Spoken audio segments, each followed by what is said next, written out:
Bonsoir et bienvenue dans la famille en question. Chaque année en France, plus de 350 000 enfants sont baptisés et ont donc un parrain et une marraine. À cela s'ajoutent environ 2500 baptêmes d'adultes célébrés tous les ans à Pâques. Entre le baptisé et son parrain ou sa marraine se tissent des liens à part. Cet engagement pour la vie, parfois difficile à tenir, peut être source d'une vraie richesse humaine et spirituelle. Alors parrain et marraine de baptême, quel est leur rôle? C'est ce que nous allons voir avec nos invités. On commence avec Thérèse Lambanowski, bonsoir. Bonsoir. Vous avez deux filleuls, votre neveu de 22 ans et une catéchumène. On va vous voir dans un instant dans le reportage de cette émission. Face à vous, Vincent Fruneau, bonsoir. Bonsoir. Alors, vous animez une équipe de préparation au baptême pour des parents dans votre paroisse.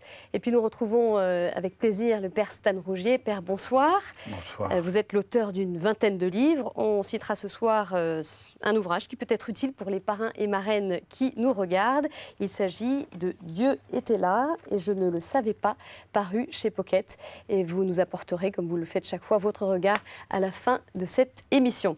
Alors, pour commencer, voyons ce reportage réalisé par Laure Vintroux qui a rencontré le parrain et la marraine d'un bébé tout juste baptisé. Ce parrain et ce marraine témoignent de leur joie d'avoir été choisis et de cette responsabilité qu'ils s'engagent à tenir. Dans ce reportage, Laure vous a aussi suivi, Thérèse, avec Marie, catéchumène dont vous êtes la marraine depuis le mois d'avril. On va voir qu'un lien d'ailleurs très fort vous unit. Regardez.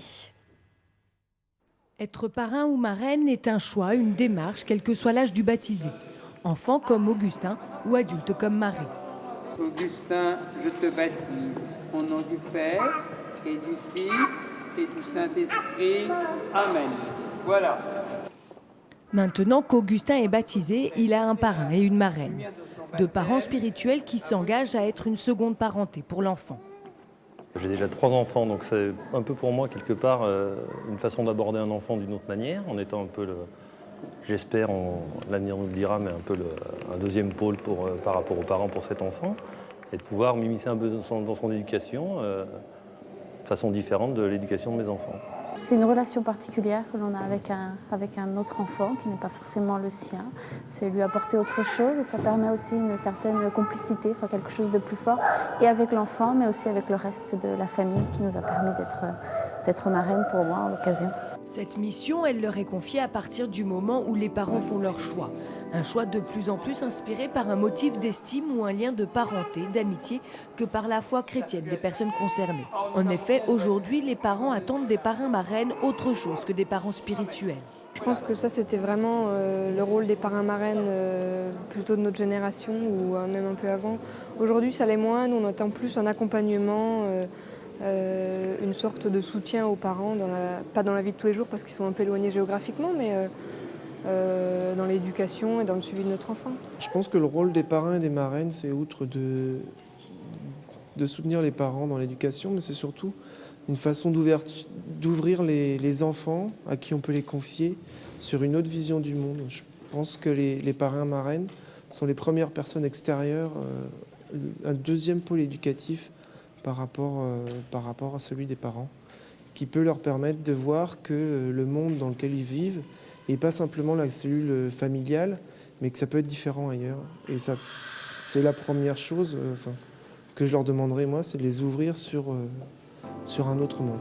Quand on est petit, ce sont donc les parents qui choisissent les parrains-marraines. Ce qui n'est pas le cas de Marie. Marie a 40 ans. Elle a rencontré Dieu il y a 2 ans lors d'une messe en extérieur dans un parc au mois d'août. Depuis, elle a demandé le baptême et l'a reçu en avril dernier.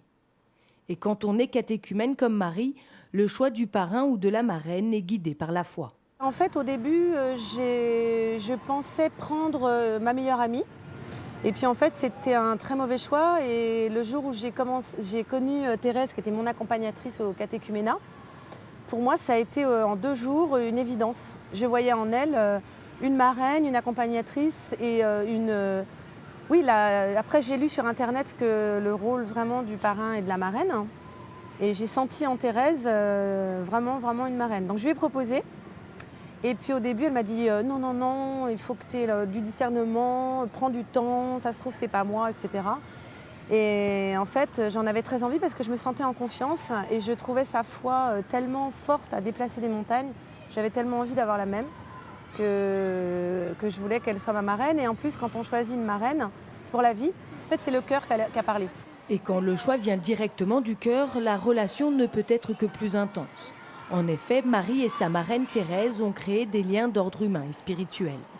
Ça reste une relation quand même très humaine. Moi, c'est ce qui m'a frappé quand on a commencé le catéchuménat.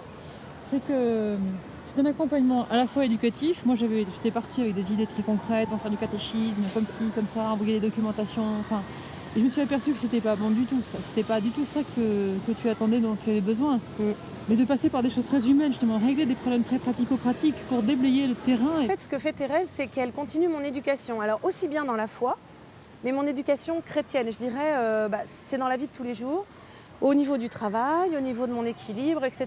Donc c'est vraiment, je dirais, c'est une maman. C'est pour ça que ce que j'aime bien, c'est la traduction du mot marraine en anglais, qui dit c'est Mother in God, c'est-à-dire la mère en Dieu.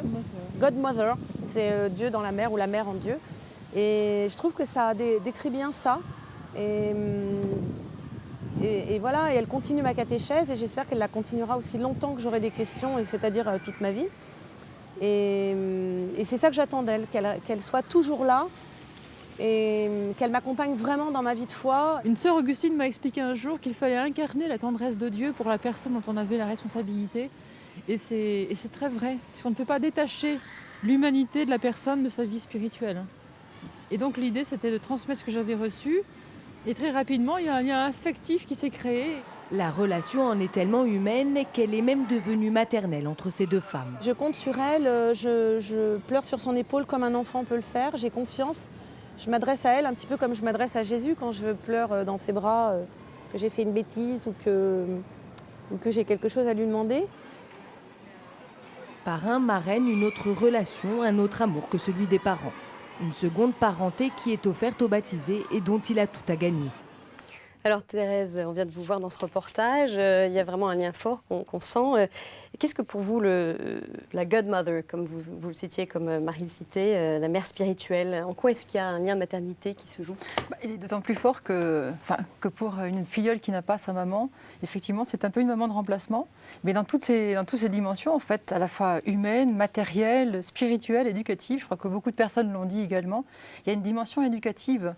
C'est-à-dire transmettre ce qu'on a reçu et faire en sorte que la personne en face de nous puisse être debout en marche par elle-même.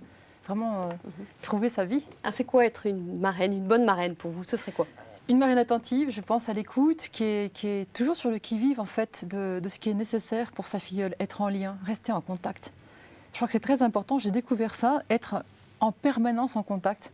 Parce qu'il y a un moment où la personne a besoin d'aide, n'ose pas le dire, il faut savoir le voir. Pourquoi c'est complémentaire avec des liens de parenté biologique ? Je pense qu'une maman biologique a cette intuition, une espèce de sens de ce dont a besoin son enfant. Et je crois que la marraine spirituelle, ou la seconde parenté, cette filiation en tout cas, c'est donné. Je pense que vraiment, c'est donné. C'est-à-dire ? C'est donné dans la foi, c'est vraiment une démarche de foi. C'est quelque chose que j'ai découvert. Bien sûr, j'ai un autre filleul.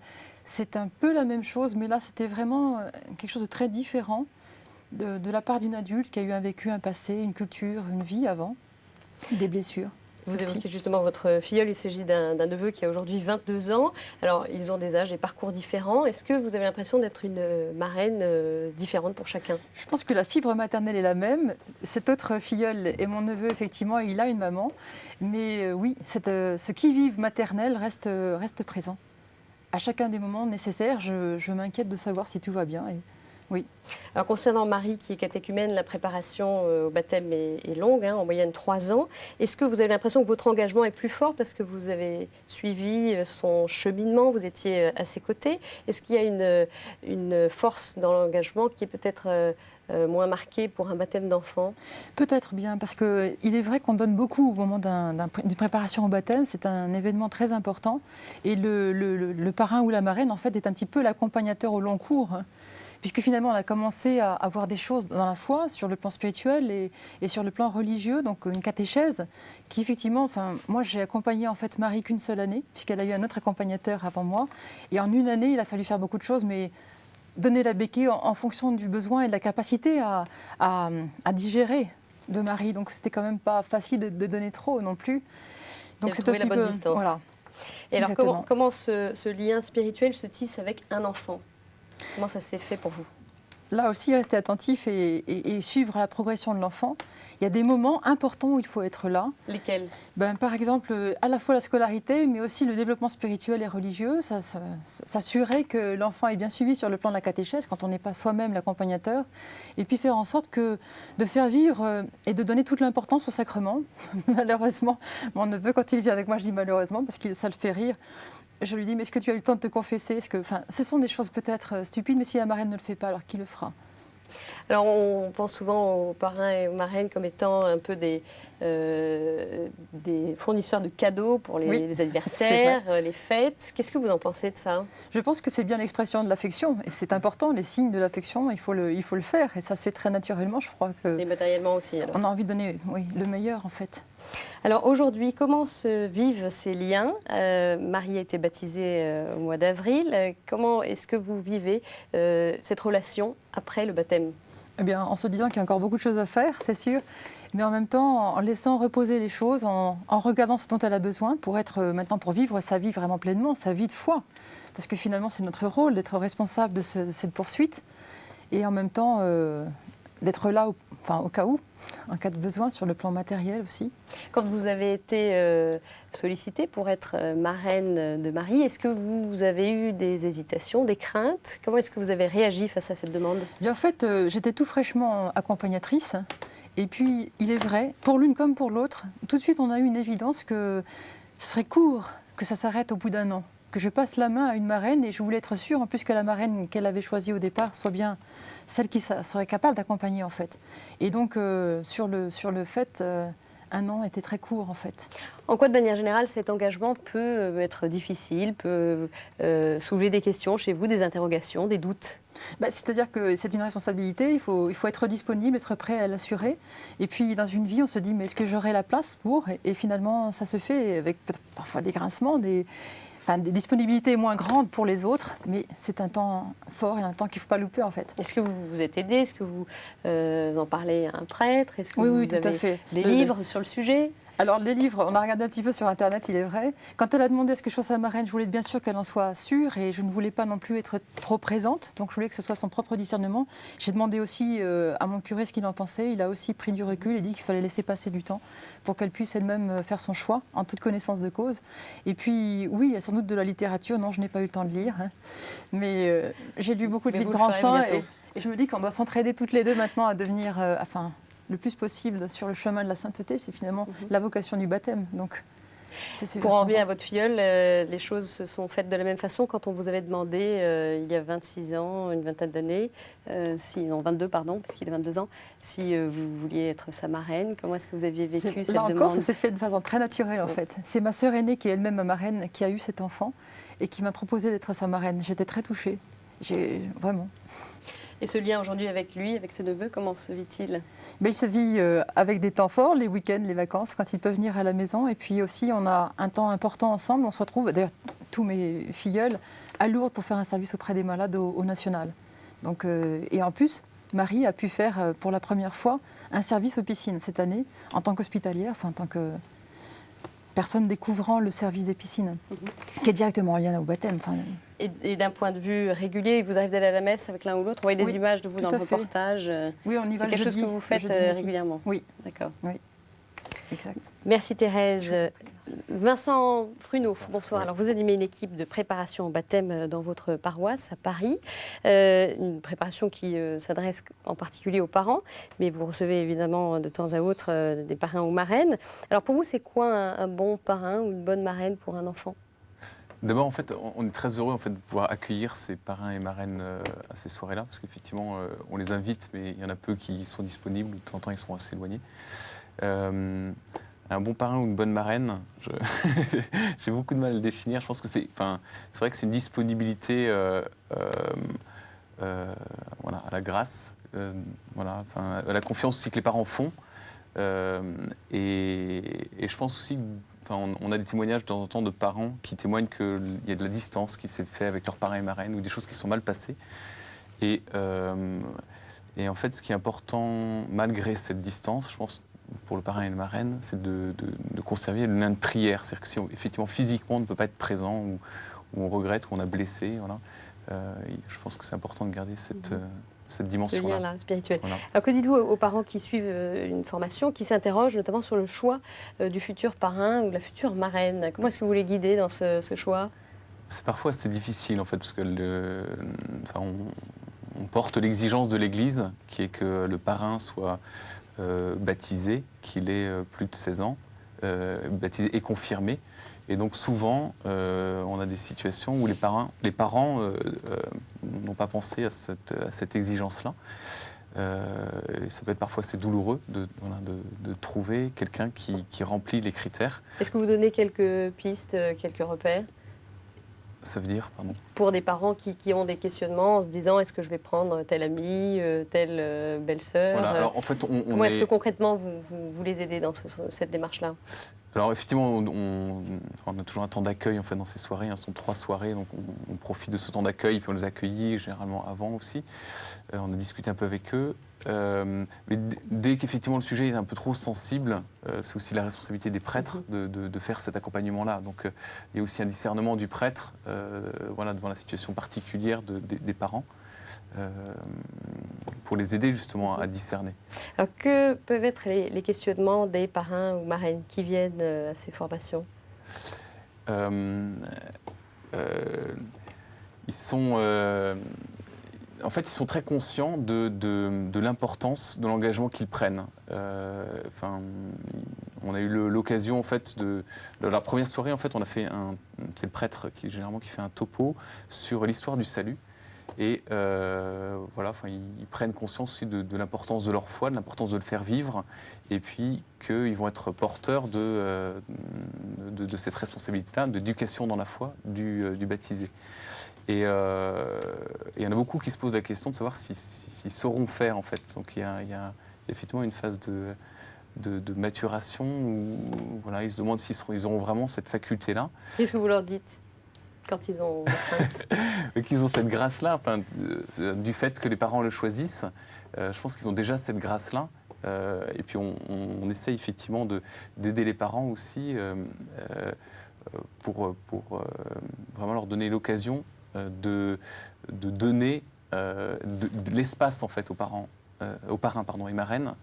Voilà, moi j'étais personnellement très touché en tant que parrain de voir ma sœur qui m'ouvrait la relation à ma filleule, alors même que je lui disais quelque chose peut-être qu'elle n'aurait pas souhaité. Voilà, malgré tout, elle m'a confié la responsabilité. Elle a accepté que je participe à son éducation, pas simplement dans la foi ou religieuse. Est-ce que ces parrains et marraines qui viennent, ils sont bien informés sur les réalités de ces engagements? Vous disiez qu'ils sont assez motivés, mais est-ce qu'ils savent vraiment de quoi il s'agit en fait, au niveau de la foi chrétienne et du témoignage chrétien? Je pense en fait que toutes les préparations au baptême que l'on fait sont des parcours dans la foi, pour tout le monde en fait, même pour nous qui avons peaufiné un peu le sujet. C'est un parcours aussi pour les parrains et marraines de redécouvrir la foi ou de réentendre la foi ou réentendre l'histoire du salut d'une façon différente et donc de reprendre conscience de l'exigence de l'éducation dans la foi. Et vous qui faites des formations, est-ce que ça vous semblerait utile d'avoir des formations spécifiques pour les parrains et marraines? Est-ce que ça vous semblerait utile de revenir au sens un peu originel de leur rôle? C'est intéressant, mais sincèrement, je ne sais pas comment effectivement prendre ce sujet-là. Je pense qu'en fait, la responsabilité, elle vient des parents qui effectivement ouvrent cette relation entre l'enfant et le parrain et la marraine. Et puis il vient aussi Dieu, c'est-à-dire que c'est aussi Dieu qui investit sur ce parrain et cette marraine-là pour porter cet enfant dans la foi. Donc je ne sais pas quel est le meilleur moyen pour alors, on va voir avec ouvrir à cette relation. Vous, Père, quand même, en tant qu'homme de foi et guide spirituel, est-ce que pour vous, le mariage chrétien a perdu un peu de son sens? On parlait tout à l'heure de la question des cadeaux, de la dimension peut-être plus matérielle. Est-ce que les parrains et marraines ont conscience de cette réalité de l'engagement chrétien? On ne peut pas dire que pour tous ils s'en fichent ou que pour tous ils soient vraiment passionnés. L'idéal, c'est d'essayer d'aider ceux qui sont présentés là pour être parrains et marraines. Et ceux qui ne le sont pas, alors qu'est-ce que vous leur dites? Ceux qui viennent là, c'est les amis du père ou de la mère. Il n'y a pas forcément une dimension de foi vécue. Quand vous entendez ça, qu'est-ce que vous dites, J'ai père? envie de donner un exemple. Antoine de Saint-Exupéry, on lui a demandé en 1943, un de ses amis pilotes, d'être parrain d'un de ses enfants. Et il a accepté, il a reçu une formation. Et dans une lettre à une amie, il dit « C'est merveilleux, j'ai le sentiment de retrouver mon enfance ». Et il développe un peu cela, et je crois que ça peut être un rendez-vous fantastique pour des tas de gens de retrouver un peu le parfum d'une formation qu'ils ont déjà reçue eux-mêmes dans leur petite enfance. Si cette formation a été solide, a été bonne, il y a des retrouvailles qui se font entre Dieu et eux. Moi, en tout cas, j'ai dû baptiser plus de 600 enfants, et même au moment où j'étais nommé diacre, on m'a demandé de baptiser des enfants. J'étais dans une joie incroyable, mais qu'est-ce qu'ils deviennent, tout cela? Est-ce qu'ils vont être catéchisés? Pour moi, c'est une grande question. Dans le baptême de quelqu'un comme Marie, qu'on entendait tout à l'heure, c'est merveilleux, on sait que c'est du solide. Tout à l'heure, elle me disait qu'elle faisait de la catéchèse à des petits. Je me dis, quelle merveilleuse catéchèse elle doit faire. Mais quand des petits-enfants ne reçoivent aucune catéchèse après leur baptême, vous vous rendez compte la distance qu'il y a entre le nombre d'enfants baptisés en France et puis le nombre de ceux qui vont aller au catéchisme? On en perd sur les... Combien vous avez dit, là, 350 000? À mon avis, il y en a 150 000 qui n'auront rien. Alors ça, c'est quand même la responsabilité, en premier lieu, des parents. Bien sûr. Alors, qu'est-ce qu'il en est des parrains et marraines? Est-ce que vous n'avez pas l'impression aussi que l'Église peut-être est un peu laxiste par rapport à des personnes pas réellement engagées? Ça ne s'appelle pas du laxisme, ça s'appelle un peu de l'ouverture, ça s'appelle de l'acceptation, où on prend les gens un peu comme ils sont, au stade où ils en sont. Mais ensuite, c'est la responsabilité du prêtre qui peut nouer avec les gens une relation. En tout cas, moi, je m'interroge sur le fait que les plus grands athées, je pense à Frédéric Nietzsche, ont reçu une catéchèse tellement déplorable qu'ils n'ont eu de cesse de dénoncer ce visage de Dieu qui était atroce, comme Dieu pervers, comme Dieu juge, comme Dieu colérique. Moi, je vous jure que si je vous racontais la manière dont on m'a parlé de Dieu étant enfant, je me dis comment j'ai pu échapper à ça. Si je n'avais pas eu le scoutisme après pour me présenter Dieu autrement, je ne serais pas là aujourd'hui. Hein. Et donc, l'important aussi, c'est ça. Quel Dieu on va présenter aux enfants? Je me rappelle ce gars qui, au moment de sa déclaration d'intention pour son mariage, avait écrit si je rencontre des prêtres capables de me parler d'un Dieu d'amour à mes rejetons, je les leur confierai, sinon je m'en chargerai moi-même. En réalité, d'ailleurs, les prêtres ne s'en sont pas chargés, ni lui non plus. Et donc... Alors, sans parler de laxisme, le terme était peut-être un peu péjoratif, qu'est-ce que l'Église pourrait faire pour peut-être mieux préparer ses futurs parrains et marraines? Il faudrait qu'il y ait plus de candidats dans les paroisses pour avoir des gens comme mon cher voisin, là, et qui soient disponibles pour accueillir des gens, faire des réunions. C'est ça qui manque. Moi, il y a beaucoup de gens qui viennent me dire, dans la paroisse, j'aimerais faire quelque chose, mais j'ai pas le courage. J'ai peur que si je mets ça, on va me prendre ça. Chacun veut se garder sa sécurité, son temps, et ne voit pas qu'il y a une œuvre extraordinaire à faire. Quand on pense que les grands athées sont des gens qui, s'ils avaient reçu un visage de Dieu joyeux, vivant, leur permettant d'être plus libres et plus hommes, à ce moment-là, s'ils comprenaient la beauté de cette mission, je crois qu'il y aurait plus de candidats. Donc, que chacun fasse ce que Dieu lui demande, et puis les choses seront merveilleuses. Merci Père, on vous retrouve très bientôt. Alors pour terminer, et un outil utile pour ces parrains et marraines, le guide des parrains et marraines de Pierre-Yves Michel, qui est prêtre, paru chez MAM Edifa. Ce guide parle des origines du parrainage chrétien, il donne des conseils pratiques pour ces parrains et marraines. Et puis sur le même sujet à signaler, la revue Panorama, éditée par Bayard, a publié le hors-série Un baptême, ça se prépare. Vous pouvez le trouver en librairie. religieuse. Avant de nous quitter, un appel à témoins pour une prochaine émission sur le thème « Comment parler de sexualité aux ados ». Nous cherchons un parent venant témoigner dans cette émission. Alors si le projet vous intéresse ou si vous souhaitez en savoir plus, n'hésitez pas à me contacter au 01 73 02 22 09. Voilà, merci à tous les trois d'être venus sur ce plateau et très bonne semaine à tous. Je vous retrouve mercredi prochain pour un nouveau numéro de La Famille en question.